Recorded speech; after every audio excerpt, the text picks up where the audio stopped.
Part 6 Sheikh chilli और उल्टा लोटा। आरंभ करने से पहले शेख चिल्ली को मूर्खा का राजा कहा जाता है। वह अपने मूर्खता भरे कामों के कारण ही विभिन्न कहानियों तथा किस्सों का मुख्य चरित्र बना है। प्रस्तुत कहानी में मूर्खा के राजा शेख चिल्ली के बचपन की एक घटना का वर्णन किया गया है। आइए कहानी पढ़कर आनंद लेते हैं।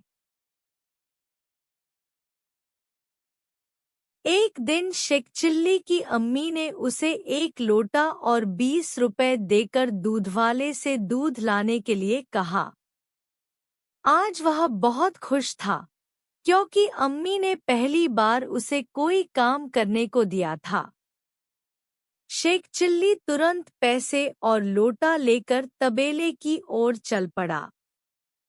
तबेले में जाकर उसने दूधवाले से 20 रुपए का दूध लोटे में डालने को कहा। रुपए लेकर दूधवाला लोटे में दूध डालने लगा। लेकिन यह क्या, लोटा तो 10 रुपए के दूध से ही भर गया।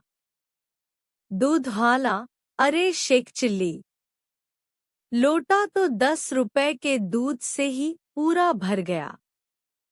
अब बताओ, बाकी बचे 10 रुपए लोगे या कुछ और दूं? शेख चिल्ली बोला, नहीं, मुझे बाकी बचे 10 रुपए नहीं चाहिए। अम्मी ने मुझे 20 रुपए का ही दूध लाने को कहा है। तो फिर दूसरा बर्तन लाओ, दूधवाले ने कहा। लेकिन दूसरा बर्तन मैं कहाँ से लाऊं? शेख चिल्ली ने जवाब दिया, मैं क्या जानूं? जल्दी करो, मुझे और भी बहुत काम है, दूधवाला झल्लाकर बोला। शेख चिल्ली गहरी सोच में पड़ गया। अचानक उसकी आंखें चमक उठीं। उसने तुरंत लोटा उलटकर दूधवाले से लोटे की पेंदी में दूध डालने को कहा।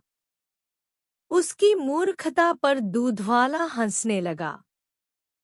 लेकिन अपने लाभ के बारे में सोचते हुए उसने ऐसा ही किया।